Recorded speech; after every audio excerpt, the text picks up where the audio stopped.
Back for another episode of Young Black Suburbans. I'm here with my co-host Justin Renfrow. Justin, what's up? What's up? Welcome back, everybody. We've been doing real good with the podcast thing recently, getting some good reviews already.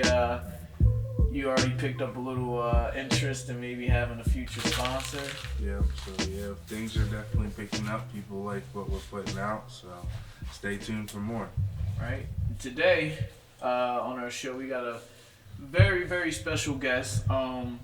It's not every day that somebody can get a world champion boxer to be on their show, but when that boxer happens to be your own father, it tends to be a little bit easier for you. We have the two-time heavyweight world champion, probably 4 or 5-time North American champion. Twice, 2 times? 2-time North American, 1-time USBA. These are the small titles. Yeah, all right, so Tim Witherspoon Sr.'s in the house. What's going on? So why don't you finish that, your accolades? Okay. What they do? Well, you was saying all these other belts. And what they do to up and coming boxers when you get to a certain level, they give you these small belts to pacify you, and then they sort of get you ready for the big title. So you was saying to me like I was 2-time North American, 1-time USBA, and then a couple other little ones. So they give you that so it inspire you and make you want to push hard and get ready for the big one. Right, and before we get into the championships, there's a lot of work you had to do before you got to that level. You grew up in South Philly with how many brothers and sisters? 8. I had 10 siblings, but there's 8 I grew up with. And 4 more brothers and 3 sisters. And there's 8 of us, yeah. In one house. Yeah. We had to fight. I think we had to fight for the food because I was already in front of the line. I was always, they used to tease me about that. I was always waiting. When my mom was almost finished, I was the first one here all the time. So, I know how South Philly was through the stories that I heard growing up. You was just a baby. Yeah, even before, when you were small, I'm talking about stories of, how you had to walk to school in groups and stuff that. Do you want to maybe touch on how the dynamic of your neighborhood was? Yeah. Okay. When I was little, we lived in the center. And the center was the Jewish, the blacks, and then there was Hispanics like slowly dropping in. Then as years went on, it just started building up. But there was Italians that lived from 9th to like 18th, 9th to like 18th Street. You're from 7th Street. Yeah, I'm from people labeled 7th Street. They was labeled on the gangs, 5th Street, 13th Street. They're to kind of like make so you can understand. You made me. I had my thing on track. So it's the Jewish, and a lot of the young blacks used to work for the Jewish. You had Italians from 9th Street to like 18th, and you had the Irish, the mummers, and everybody from like 4th to Front Street. Right. And so every day when we went to school, we had to go in groups, and if you went by yourself, you was in trouble. And when you were in school, if you was late, you had to run home. So it was that bad when we were little. Right. We had to walk in groups. But also, you also got a lot of culture from the Italians. You mentioned a lot that you grew up at where the Italian market was. Yeah, the Italian market. You went to Jewish summer camp. Yeah. There's a little girl that comes to our gym, and she added us on social media, and when you add somebody, that's how you find out who their mutual friends are. Okay. And her mutual friend was Golden Slipper Summer Camp. Oh. So I added them, and then when she came in just 2 days ago, I asked her, I said, so did you go to Golden Slipper Camp? She said, yeah. And I said, oh, my father went there, and I guess it's been a camp for 70 years. Real long, yeah. Something like that, so... it was a Jewish founded camp in I didn't mean to cut you off. No, well, why don't you go into how you Yeah. how did African American in South Philly get to go to Jewish summer camp? Okay. Turn your phone off too. Yeah, I am. I'm sorry. Shania, oh, here we go. Okay, so when I was born in like 7th Street, a lot of people was affiliated with like 7th and Emily down there. I was born on Emily Street, 7th and Emily, and on the corner there's a recreation center, but it was like a 3-story. It wasn't really big, and it would cater to underprivileged kids and mostly blacks, and we would go there. So every summer they have like counselors. Different counselors come from universities, different colleges, and one came this summer. His name in the summertime. His name was Peter Iskin, a Jewish guy, Right. and everybody in the neighborhood fell in love with him. He was real nice, and at that time, then it was like racial stress and everything, but everybody loved Peter down there. So he took, I guess, a couple of the good kids, because a lot of the kids was bad. They was in gangs, and they still loved Peter, a Jewish guy. Right. They was in gangs, was racism, and Peter the only guy to walk into the neighborhood. So later on, he had something to do with us going to Golden Slipper. He hooked us up with one of his other Jewish friends that gave me and my brother Stevie a job working in this factory where they make uniforms and outfits and stuff. Right. And he got us hooked up with Golden Slipper Camp, and that's when we started going there. And What'd you do at the camp? At the camp, I learned how to play soccer. I learned how to play soccer and different things. It's kids from everywhere were brought there. I learned how to say the Jewish prayer for bread. Barata Denai Elamene Melachalama Moti Lekamiko Horus. Blessed art thou, Lord our God, King of the universe, to bring forth bread from the earth. I learned that because I went there 3 times. Then my sisters and brothers started going. And it was a really good camp.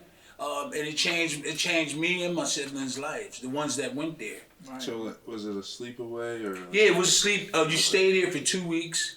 You don't have to pay, and you just meet different kids from everywhere.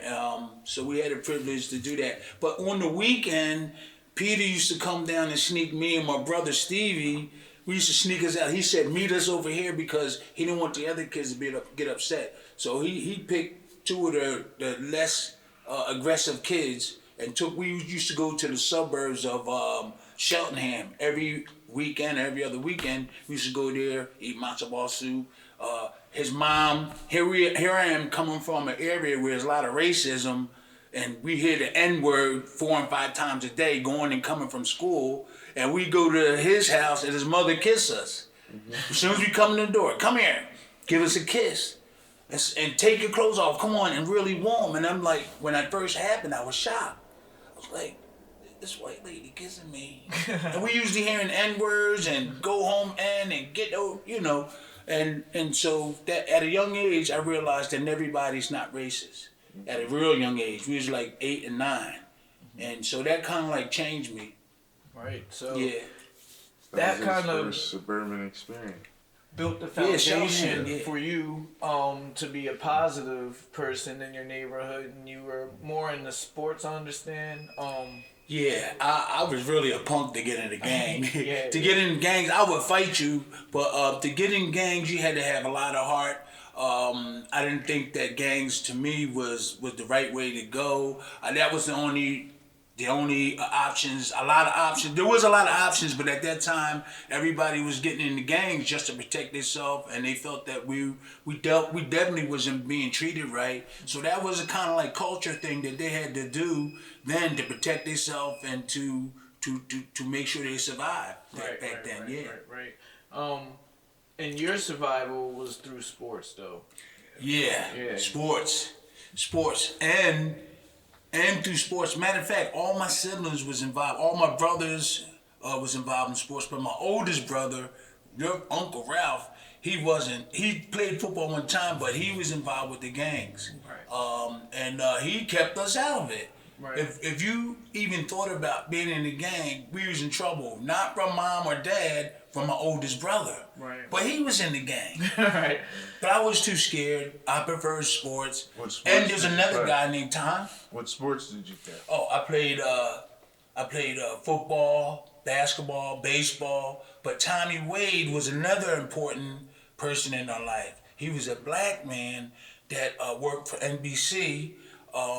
He's from the neighborhood, but he eventually moved up to New York and worked for NBC. He worked for NBC doing some type of paper, some type of I forgot what they call it, printing stuff. And he would come home every weekend and make sure us, me, Butchie Knight, Anthony, my older brother Anthony, my older brother Steve, a couple other guys, make sure we stay on the right track. You know, don't be bad. And we would be good because if he heard, he would be mad. And it wouldn't be no physical thing. It was a mental thing. Him being upset was with us. You met Tommy before. Yes. Yeah. Yeah. He like we didn't want him to be disappointed in us. Right.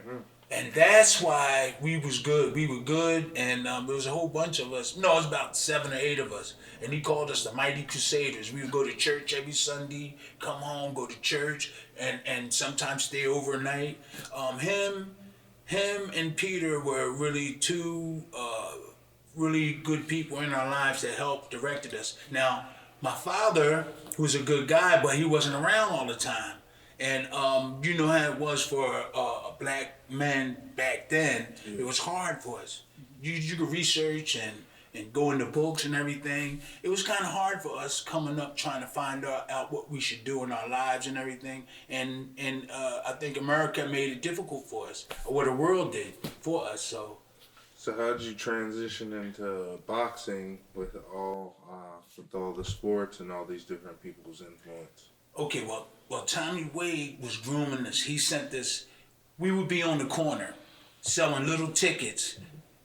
Now he brought, I think he brought like a little radio that probably cost $40, and he would have me, Butchie Knight, my brother Anthony, my brother Stevie, a couple other guys on the corner of 7th Street of the Jewish market, selling raffle tickets, so one of us could go to summer camp. So we would all be selling the tickets, but then in the end, I think we had to pick. But I think Tommy Wade chose who would go. I was disappointed the first time. We was selling all these tickets, and then I thought I was gonna go, and he picked my brother and Butchie Knight. So I felt kind of bad, and they went. But then I did go. The next year, he chose me, and Butchie went twice. Butchie went twice, but we would go out there and work. And that's how we got. He would teach us. Keep talking. He would teach us baseball, basketball, football. He was grooming us to be professionals. I was a tight end. Mm-hmm. He was grooming us to do all that stuff, and I just branched off into boxing. I got hurt. Playing football. Yeah, I got hurt in university. It was a small college. And I caught a pass over the middle, and these two cornerbacks got me, and they I was on my way down, and this big linebacker speared me right in the back. He hit me right in the back, and so I tried to recover. They sent me to the rehab, and then a lot of stuff went wrong, and me and my friend went home. Me and my friend Keith Davis, we went home, and then I started boxing. Mm-hmm. So that injury helped propel you to your boxing career. To the boxing. Yeah, I was when I went home, I felt that my football career, trying to be a professional football player, was going to be extra hard because of the injury and everything. And I was just, in my mind really wasn't, I had a 4-year scholarship paid for, and I barely went to school. I didn't have nobody pushing me, telling me, man, you better get that free education. Right. And we was going to school. I went to some classes. It was difficult. Everything was confusing. That was one of the main things too. And I realized later that I blew a free education, which I would tell my kids and anybody else, if you get a free 4-year scholarship, take advantage of it. I didn't have no support that tell me, yo, stay in there, do this, do that. You know, my mom had to raise 8 kids. Right. And it turned out, though, to be a blessing in disguise in a way, you know, because you came home and do you remember your first experience going to the boxing gym? This might be hard. Right? No. When I Well, for me it's hard because I can't remember, but you were actually an adult when you first went to the boxing gym. What age was that? I think I was 20 or 19, 20, yeah. Right. And so you decide that, okay, I'm just going to go to the boxing gym. All right, what happened? Okay, I came home, you know, me and Keith, we came home. I thought my mom was a little disappointed. I told her the story, though. I told her the story, what happened about us getting there. So, Buster Drayton, I don't think Earl Hargrove, who two champions from my neighborhood. There's like 4 or 5 of you from the same neighborhood that became world champions. There's 3. 3? Yeah, Anthony, my brother Anthony had a small title. Right. But he was on his way to a championship. All from within blocks of each other around the same time. A couple of those guys are a little bit older than you, right? Yeah. But that's amazing. Air to Pearl. Something in the water down there at that time. Yeah. So, you know, you're in there, you're training. When did you finally realize, like, whoa, this is what I want to do with my life? This is, because I know, because I'm your son, that you were working in a hospital. Yeah, right. Pennsylvania Hospital. Yeah. What was your job there? I was working in the kitchen. I have special functions. They had me in special functions. It's kind of like a funny ending to it too. They put me on special functions with a couple of other people. It's like all the important surgeons and doctors coming from different parts of the world and from different parts of the country, and we had to set the whole setting up. Food, wine, all that stuff and all that, and then we had to pick the tables up. So it was me and several other persons doing that. Afterwards, I would take the wine. They leave a lot of wine, and we would drink it. So when he didn't want to talk about that. No, it's okay. Because it's okay. There came a point where you decided, like, I'm gonna go full steam with this boxing. And when did you decide to leave the hospital? And that you were gonna try this as a career? Okay, well, I heard other friends that I grew up was going to the gym, and I thought about it. I was working one day, and I said, how I can't end this thing that we worked hard on, like football. I was supposed to be a football player. I said, man, I got to do something. I got to get back into something. And I heard that they were boxing. Buster Drayton, Earl Hargrove, Kenny Reese, they was all boxing. And Anthony, I heard my brother Anthony talking about it. I said, yo, Keith Davis was my partner. He was all Pennsylvania tight tackle. We the ones went to the college and came home. So I said, man, let's go over there and try that. And so we talked to this number writer from the neighborhood. He was a serious guy. He knew all the mob. He said, yeah, I'm gonna take you to one of the best trainers. You just hook up with me next week. So we couldn't find him. He like disappeared and stuff. So we went on our own. And we went to the gym. I told my brother Anthony. I think came a little bit after. So we went to the gym. We walked up the steps, the old Passion gym. We walked up the steps and just looked out. And but Buster Drayton was the one that encouraged us to go to his trainer. But we were supposed to go to this other guy. Buster's a good guy, though. Yeah, that's my man. But he said, yo, I got a guy for you, but we were supposed to go with the number writer. Right. So we didn't wait for him and went with Buster. We ultimately wound up with a trainer that wasn't so good. He was a nice old man, but he wasn't good to take you all the way. Mm-hmm. Yeah. And Clarence Booker was his name. Clarence Booker. Yeah. So you had to come to the realization that you needed a little help, and you went out and you found somebody else that kind of changed your life. Okay. You talking Booker. So we already know you said Booker. Yeah. Yeah, you said he couldn't take you to that level. You found. Who but I didn't. How did you get from that level to becoming 2-time world champ? How did that happen? Okay, so I was real quick. I was with Clarence Booker. Also was Buster Drayton. Buster Drayton knew how to fight a little bit before he went there. I was my very first fight, real quick. My very first fight, they put me in there with a 4-time Golden Glove winner. And I didn't think that was unusual till afterwards, because I'm just learning. So I get in there, I fought the bell ring, I'm fighting this dude, he's really big and we banging and he was banging me up. So after the fight, I had blood in my mouth and everything, and I was like, man, the rest of my career can't be like this. Right. So then I ran 5 more fights. I ran 5 more fights, or 6 more, and then I fought Joe Frazier's son for the finals, and I lost the decision. It was a close fight. Then Marvis Frazier. Yeah. Then it was the word going around that Larry Holmes, the great Larry Holmes, wanted, because they heard about me, wanted to see what I was like and wanted me to be a sparring partner. They was going to pay me $1,000 a week. They told Clarence Booker, and Clarence Booker never told me. And these are all a lot of things that you learn on your way up a ladder to try to be successful. So Clarence Booker never told me. So somebody had told me this. And I didn't confront Booker. So I just left. I left and I went to spar with Saad Muhammad.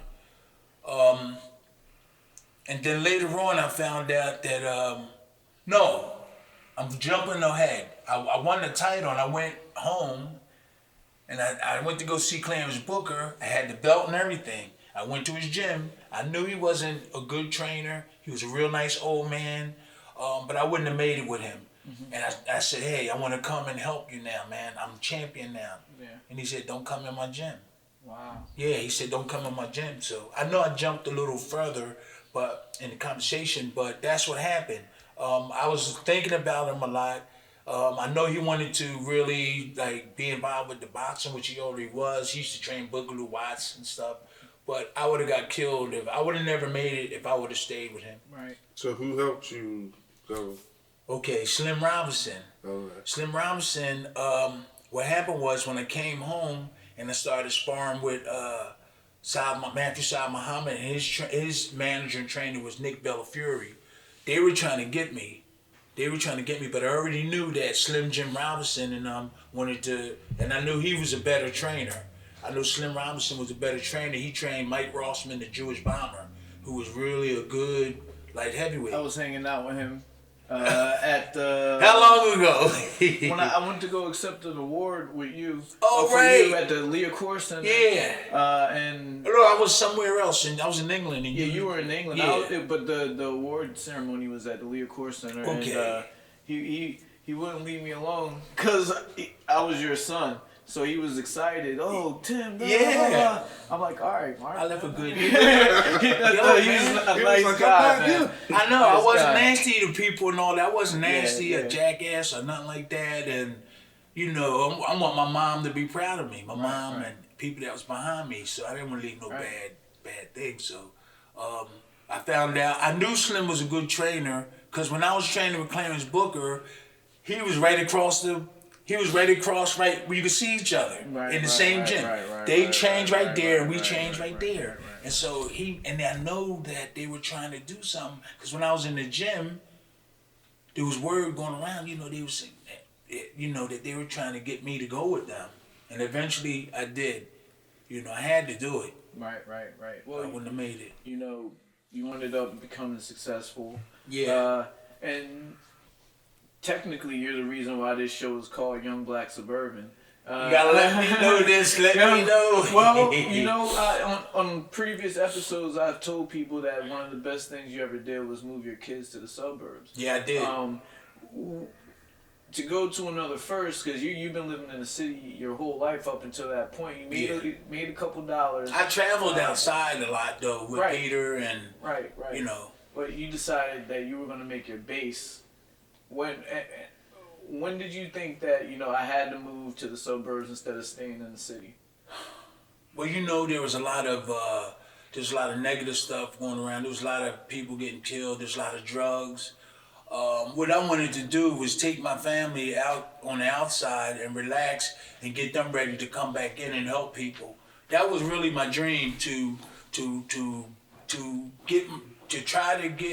take my kids out and try to put them in a position where they can go back and help their family out or help other people out. That's real. That what was really in my mind too, to take them to a better place, because it was really bad in the city. Right. People getting killed, people robbing and stuff like that. But really, I wanted my kids to be leaders and stuff, and like go back into the neighborhood and help young black people or even young white people that need help.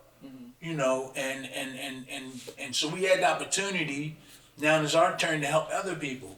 But there's a lot of things that went negative, and they doing it now. My kids are doing it. But if I was on the right track, I think it would have been 100% better. There's a lot of things that happened with me that caused my children not to. They were good kids. Everyone. I've never had the discipline. The You net. specifically pointing out kids he didn't have the discipline, because there was a couple. What? I didn't. He said, I never had the discipline. I never. You. I never. No. You wouldn't cry one night. You was only 7 months old, and so I picked your leg up and did like that, and then you said and then you wouldn't go to sleep, and you was 6 months old, and I said, that's the only beating you got. Yeah, I don't remember ever Right. getting beat. I never had the discipline, Yaya. I never had the discipline in that. Mecca, India. I never had the discipline my kids, really. You know, put them on punishment. I never had to do it. I had some good shit. We gotta discipline you. Right. No, I'm not saying nothing wrong. I'm not saying. Yeah. I'm not saying like. I'm just saying that I really never had. You know how some kids, their parents put them on punishment or beat them with a belt. I never had to beat my kids. Yeah. I never. You don't remember no beatings? Nah. Never. Um. I worked it out pretty good. Yeah, and you know, like I said, you moving us to the suburbs was a great thing. The educational Yeah, it was much system better. Was much better. I remember going. You know, sometimes we have to go to your mom's house and do homework. And I remember the difference between what I was doing and what my cousins were doing, even though we were in the same grade, you know. It was different, right? So and you know, people talk a lot about certain people having privilege. I have to own up that being grown up in the suburbs is definitely a privilege, because my own family members don't have some of the benefits that I have. That's something that you did. And along with that, you were 2-time world champion. Then you became, after your career, a coach. Yeah. Even during your career, Yeah. you were coaching. You were my trainer. We've been all around the world.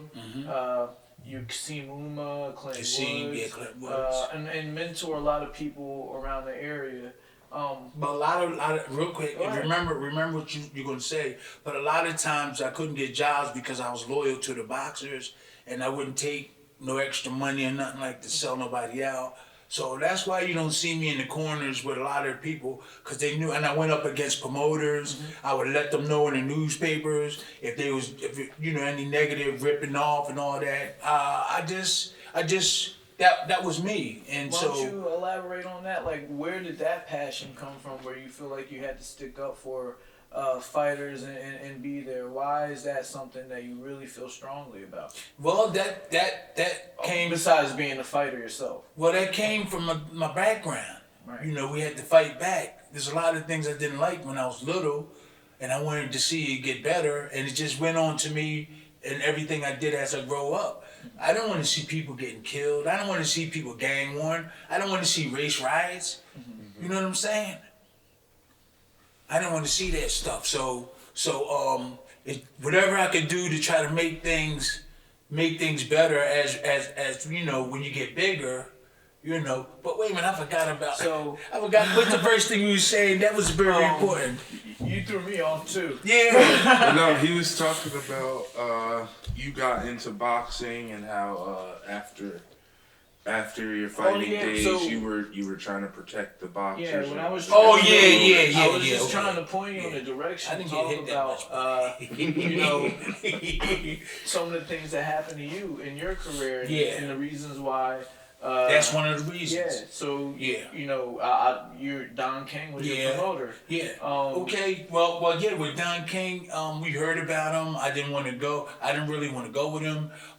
And I'm gonna say this on the podcast. My manager was Mark Stewart, and this is serious stuff. He was serious. We had a situation like Mike Tyson did. In other words, he had everything set up for him. He had managers getting his money, representing him. So did we. Me and my brother Anthony, Bernard Hopkins' uncle Artie McLeod was with us, Greg Robinson, my brother Anthony, and he had Sterling Quick. We had a team.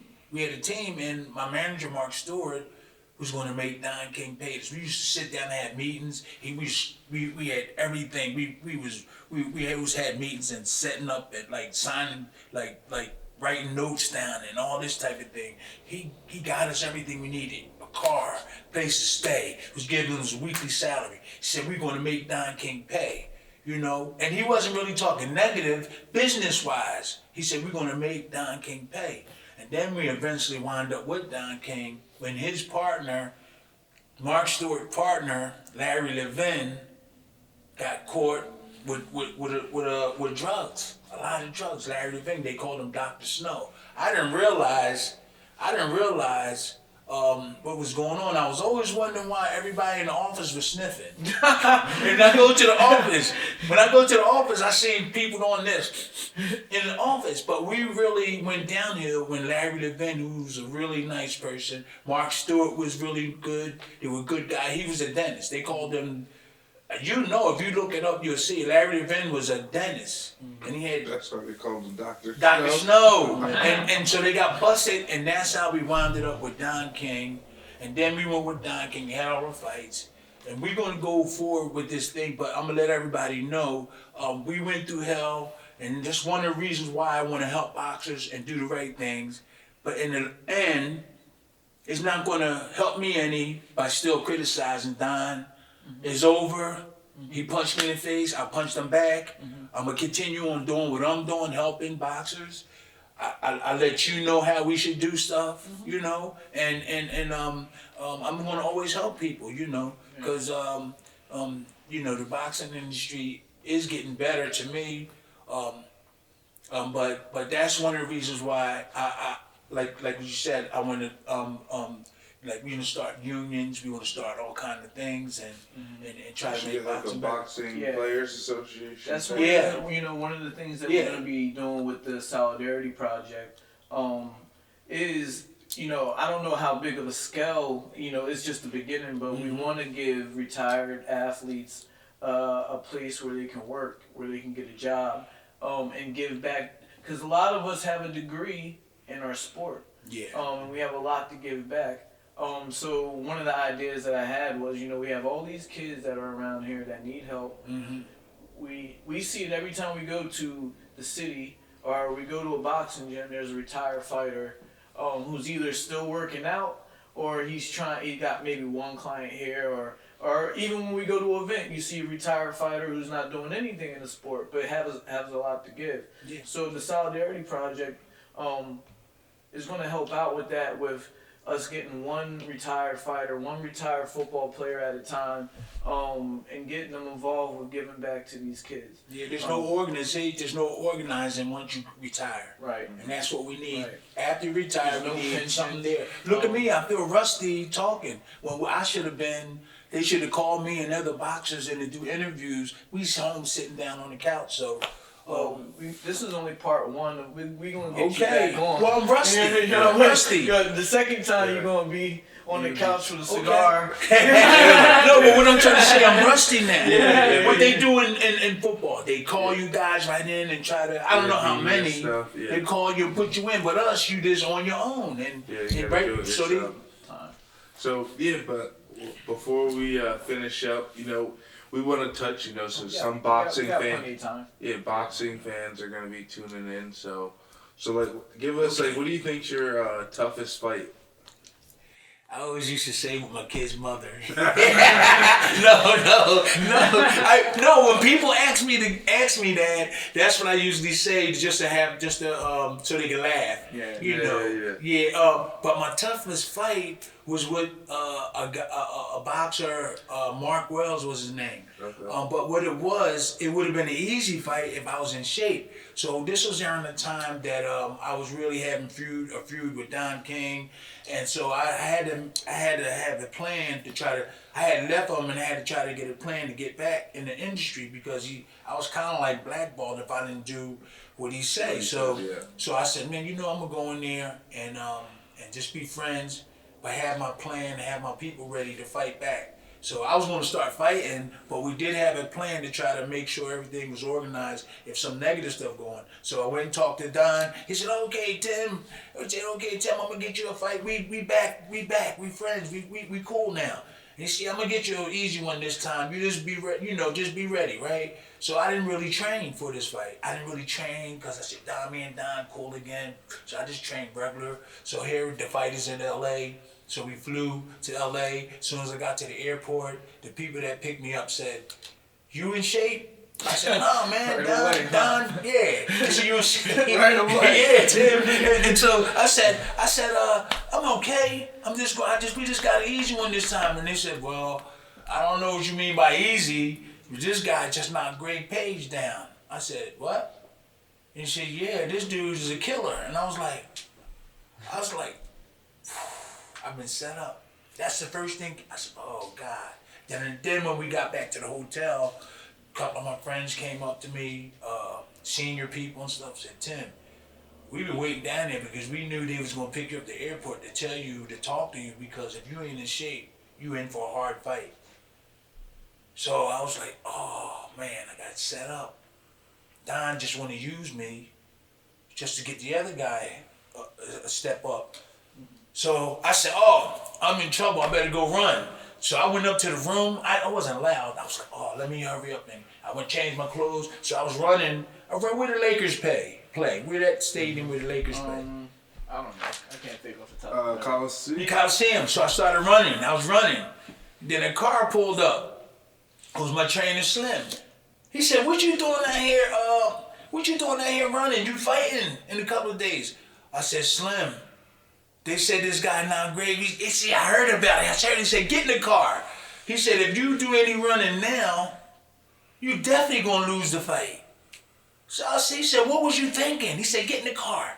So I got in the car. He said, go lay down. He said, go in your room, watch TV, don't do anything. He said, if you would have kept on running, don't you know that you would have had nothing left?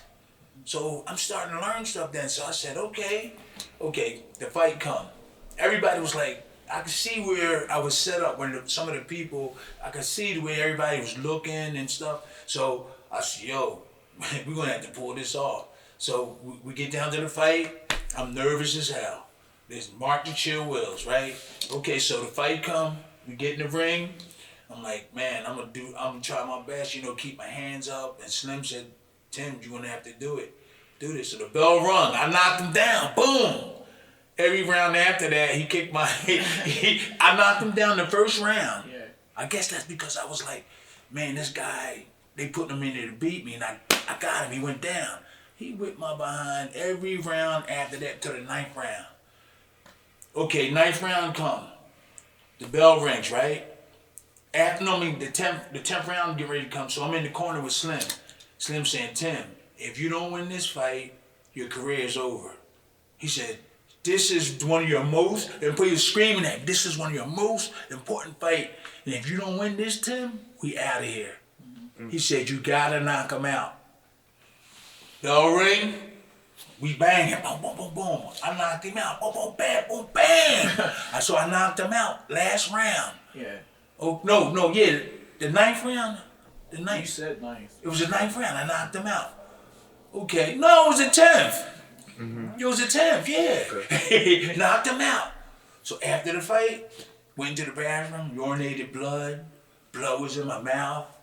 That was my hardest fight. I had scratches on the side. We went to the doctors. They rushed me to the doctors because I urinated blood. And they couldn't find nothing, but he said He said, I would say that you really Overexerted overexerted yourself, yourself because I wasn't in the right shape. Right. That was the hardest fight of my life. Right. Yeah. Wow. And pissing blood and knocked him out. Yeah. No, that was because I overworked my body. Yeah. I done Had that to get it before. done. You did that? You Yeah, urinated in the blood? fight, yeah. Whoa. Afterwards. And not just urinating. It was during the drug test after the fight. The blood came out, yeah. And it was, I think it's because I lost weight. Yeah. And I was really drained and overexerted myself. So we got something in common. I didn't know that, Tim. Yeah. How was that. it being a trainer of your son? How about that? How about I put you, You in know a spot what? like that? You know what, Tim? I was really when like after the transition, I didn't realize the transition. I had a lot of knowledge. I just knew how to be a champ and a boxer, but I had to learn how to be a trainer. And I didn't realize that then. Now I do. You have to transform. Somebody has to be there to help you transform over. And that was my thing. Slim taught us good. He taught us how to do slick stuff. Taught us how to do everything. Look how good I could talk. You put some of them ex-champions on there, they can't talk like that. Right. So And you passed that. I can talk still. You know, I got my own podcast. Yeah. You know, and I think, you know, as a trainer, you did a good job. You know, we won more than we lost. You know, 16 professional fights you took me through. I won 10 of them. And the fights that I lost were against people that are still undefeated, world champions. So I think that I appreciate we did a good job. Yeah, everything that you we did a good job. And now we got We was rushing too, Tim. We was kind of like. I was learning on the job, just like you was learning on the job. You know. But you know what happened too? I was like, wasn't I still fighting? At first. At near the end, yeah. When I was an amateur, let me see, when I won the Golden Gloves, I don't think, were you still fighting? I think that might have been like the last year you fought. Yeah. 04. I think it was I didn't really know how to transfer real fast. I had the knowledge. I was showing you stuff too, but I wasn't there. I kept going in and out. Blaming himself. Look at him. Blaming himself. No. The bottom line, listen, Tim. Everybody wanted to train. We trained you. I trained with you. I had the knowledge. I just didn't know how to be a trainer so fast like that. I had the knowledge. I could teach you, but it's different. When you switch over, you got to switch over to be a trainer in your mind. I didn't have that. You know, if Slim was around, maybe he could have helped. You would have definitely. He trained me a couple times. Yeah, he did. So that was my problem. Learning how to be a trainer. I usually tell people that when I was getting ready to fight, you were more nervous than I was. Yeah, I was. Yeah, I was. I don't. You know, you got the false teeth. Yeah. But I don't ever see him chewing gum unless it's before a fight. I don't ever see him chewing gum. That was a great experience, though. Training because Stevie, your uncle, had to work with you a lot, and me and him bumped heads a lot. Yeah, we bumped heads a lot, and that caused a little bit of this little problem there, but not a really big one, you know. So I do believe if I was ready to transfer over, his outcome would be a little bit different too. So I had to learn how to be a trainer, and a lot of people don't do that. You just I still think that it's still special. You got to share a pro career together. So that's and the next time we bring you on the show, we're gonna have T3 next to you. And have all three of us on there because we got Tim Witherspoon III, who, I was waiting for him because being somebody that did it since I was little, I'm like, I'm not going to just be here pushing him through it. But it seems like it's something that he wants to do now. He's pushing himself. Yeah. And he got 2 professional fighters that, you know, come before him. Yeah. I'm going to have to be in the locker room nervous, chewing the gum now. How do you feel about T3? What a nice kid. That's the thing. That's all you can say at first. You might have a different experience, but he's a really nice kid. They said that about me. They said that about you. That's what leads me to believe he's going to be a good boxer. I do think that he has a lot of something built up in him, and he's gonna let that energy come out in a positive way. If we connect our dots together and put them right, But you running the show, you gotta be you there with him all the time. Yeah. I'm just there to help him learn how to so he can talk just as good as I can talk when it's over. So we got a good thing going if we can make it work. Seriously. Definitely. What do you think about the current? This is a generic question. It's okay. What do you think about the current, the way that things are in boxing right now in the current era? I think that the money that's flying around is pretty good that they're getting.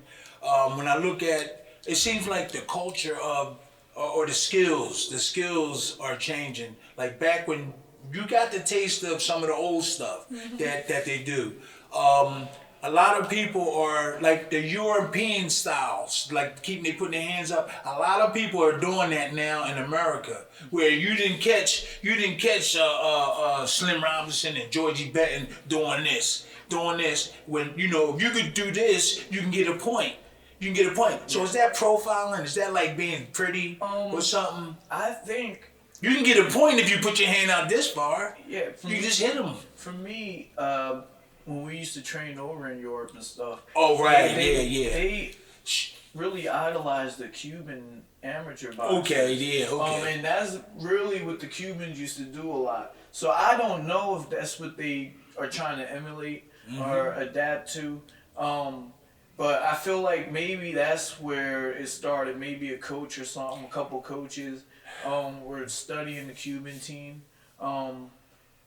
That I don't know. I think they saw Floyd Mayweather do a lot of that too, and a lot of people imitating things that he does, and they don't realize that you can't do that. You got to find out who knows the foundation of that type of style. And make it your own. Yeah. Way and create it. With that hand and stuff. But before, back in the day, the old timers, they used to, plant their feet, slip here, slip there. They used to bounce all the time. You make a good point because the amateur rule system used to be different back then. When Sugar Ray Leonard was doing it, you were allowed to do all that stuff. Okay. And then they changed the rules, and now you're not allowed to roll anymore. Yeah. You got it. So maybe that's something that they feel like it keeps them safe. That point system where you got to hit them with the white glove or something, and then that comes up and turns into the pro style. It's like education. It's like you're going to university. You were in college or you were in 12th grade when you're in the amateurs, and then when you graduate. When you get out of the amateurs, you turn pro. So it is. They're making it like it's some type of education. Like system. And there's a lot of stuff about. Boxers. And then you graduate to professional. But you can't use certain stuff. This is what I think they should do real quick. They should allow that stuff because. You're doing it in the amateurs, and then when you turn pro, you don't know how. You're not prepared. Yeah. Exactly. You gotta learn some stuff. And it's stopping people being creative in there too. Yeah. You're no, that's the key. That's the key. Creative. Being creative. I want to go back into your past because you sitting in front of Muhammad Ali right here. Oh yeah. And it would be a shame if we didn't mention. Gotta mention him. Ali and your history with him and your baby picture. How I got a baby picture. He just trying to get his mom's phone number. That's all. Oh, you talking about Ali? Ali trying to get his money. It's Don King. Don King's wife is short too. Yeah. Cool. But he played a big part of who you were early on in your career. A lot of people, and it's kind of trickled down to us too. Yeah. How did you end up even meeting or getting a job with Ali? Well, I was sparring with Matthew Saad Muhammad. It was Matt Franklin then at Ali's camp. So Ali, when Muhammad leave his camp. Other boxers could use it. This is at Deer Lake. Deer Lake, Pennsylvania, Right. So this was around the time I left Clarence Booker.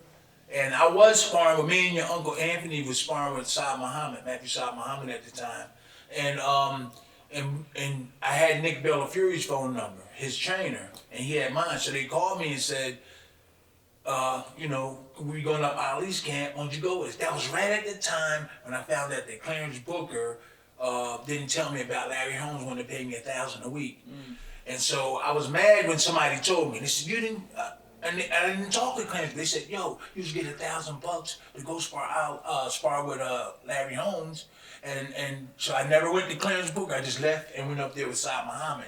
That's what it was. Yeah. And when I went up there, what's the question you asked? How did you get to be with Muhammad? Okay, we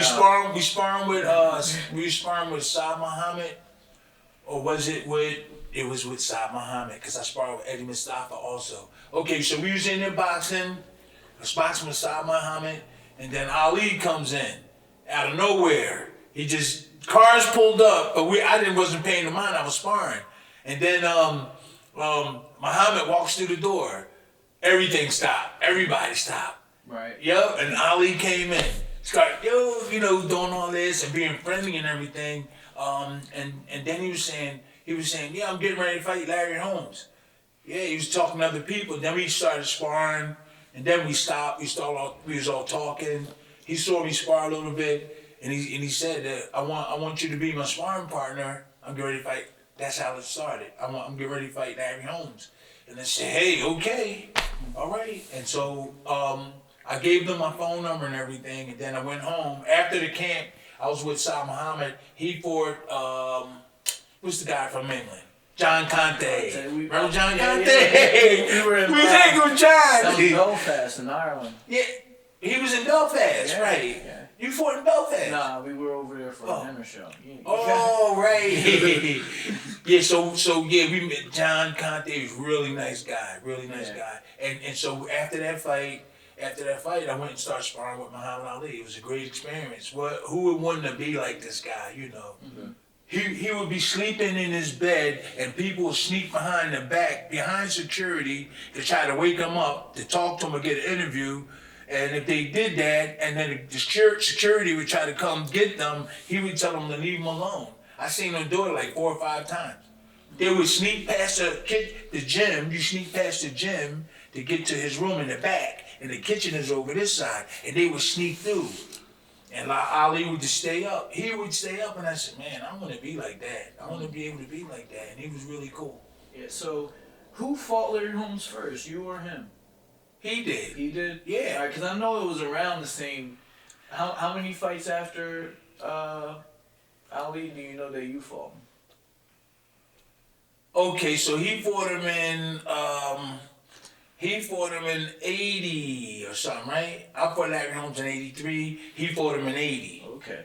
Oh, and I just turned pro in 1980. 3 years, yeah. 3 years. I had a good teacher. Within 3 years, you fighting for the heavyweight world title. Yeah. That's an incredible feat. That's something there. I couldn't do it without Slim, though. Yeah, but if we just take the part of your life where you came home from college and started the gym to the point to where you fought Larry Holmes for the world title, 3 years, that's enough right there to make a movie.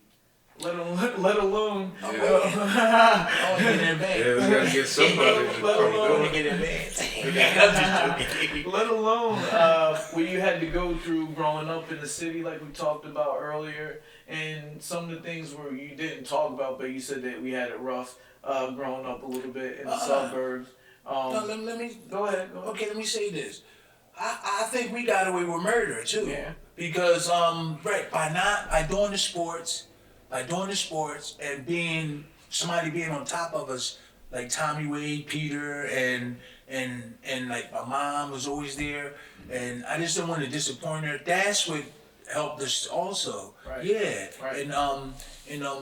So that's what really got us in the right direction. And plus, by nature, I don't want to be in no bad stuff. Right. Yeah, I wanted the world to be better. I know a lot of young kids are like that. They see all this killing.